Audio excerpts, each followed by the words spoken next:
An eerie silence overshadowed the Dunn family home as Texas Rangers and local police searched the property, gathered items, and went with flashlights and gloves into a shed in the back that read danger, no unauthorized personnel, an area of the home that neighbors say they saw Haley in all the time. A lot. She always back there talking on the telephone every day, almost every day.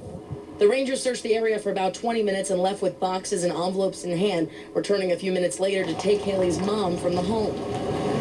We've never had anybody to be missing this long. Posters everywhere all over town of Haley Dunn's face. She's been missing for over a week since her mother's boyfriend, Sean Atkins, said she was on her way to her father's house and then to a friend's, but she never made it. And police say neither was expecting her arrival. So what leads do they have now? The dogs have located a scent that they think is Haley. I would never do nothing to that little girl. I love her with all my heart. It's frustrating, you know, what she said about me, but it really doesn't bother me because, you know, my main focus is just Haley. We just want her to come home safe. We are taking your calls.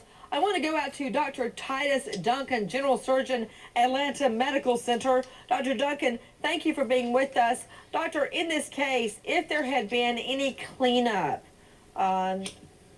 in the home or at a motel room, what would you have expected to find? Well, if they cleaned up, you'd obviously find some residue of the cleanup material, whatever they used to clean it up with. But it's very difficult. If you're looking for DNA products, it's very difficult to get it all clean. DNA is obviously microscopic, and all the materials that you would use in order to clean up would be something we call macroscopic. So you could even find more DNA material after you really thought you've done a thorough cleaning, despite the fact that you've cleaned everything that you thought that should be cleaned. So it's not very difficult to find DNA. Out to Billy Dunn, this is Haley's mother.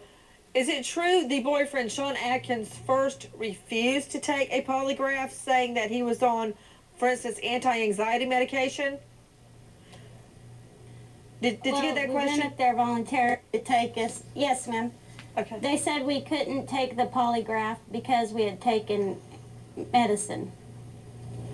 And then when did they allow you to take it? Yesterday. And then you ended up being questioned for 10 straight hours?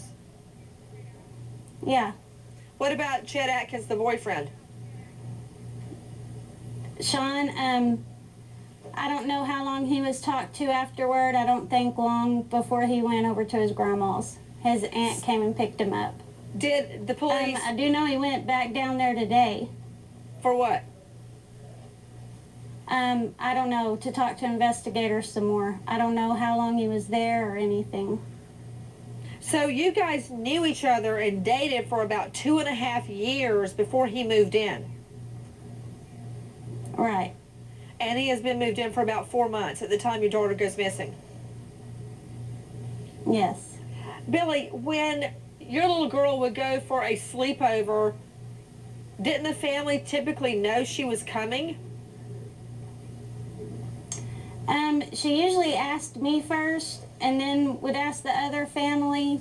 Sometimes she would ask them first. I thought, yeah, they knew she had intentions of spending the night. They should have known. So was there ever a time she took off for a sleepover without Mary Beth's family or you knowing? No. I always knew where she was. If she had been at a friend's too long and I not asked to spend the night, I need to get a hold of somebody. So, Billy, is this the first time she has ever gone away for a sleepover without asking you specifically? She's left notes or... No, she's let us know. I'm talking about you. Did she always tell you, her mother, that she was going to go spend the night? Well, no, usually if she stayed somewhere, it was with Clint's, and she would tell David or Sean if Mom was at work, let Mom know I plan on spending the night with so-and-so. What was Sean Atkins' response when he found out she was missing? He came straight home. He had been pretty upset. He appeared shaken to me also and started being supportive to me. Eleanor, weigh in. Well, Nancy, the timeline is so important on this case and any missing persons case. What I would want to know is when was the last time that the boyfriend was seen, and when the boyfriend was seen with the child, and how long were they allegedly alone together, just the child and the boyfriend? What about that, Billy? I know that she was seen by neighbors around lunchtime, noon, in the backyard by herself talking on the cell phone, right? Right. And I'm guessing the police would have asked that same neighbor, was my car here yet? Was Sean home yet? They've talked to his mom and an uncle who stopped by his mom's house saying that he was there. The police have never told me, well, they said Sean came home earlier than that, or... Okay, to Clinton Dunn, this is Haley's father.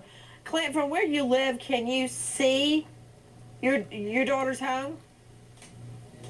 Yeah, I can stay on the back porch and see her front door. Did you look over there during that day?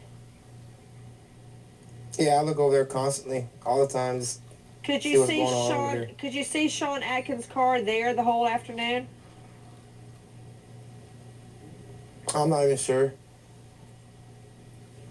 They parked the car around the back, so I really can't see the car very well from my house. Unless you're looking for it. Okay, out to the lines. Pam in South Carolina. Hi, Pam. Hi. My question seems kind of moot at this point because we've been talking about it all night, but I would think taking a polygraph would be, you would be anxious anyhow, but would anxiety skew the results? You know, Woody Tripp, I imagine everybody that takes a poly is anxious, so I don't know how that could destroy a polygraph. It may destroy it, Nancy, if this person is so emotional. They become so emotional. Yeah. We're dealing with emotions here. And it can. And anxiety medicine affects truthful answers more so than deceptive answers. So that's where you get your inconclusives. But if we've informed someone that someone else has failed a test, that's very significant to the results of that person's test. We are taking a quick break and taking your calls live. But as we go to break, congratulations to Whitewater High School softball.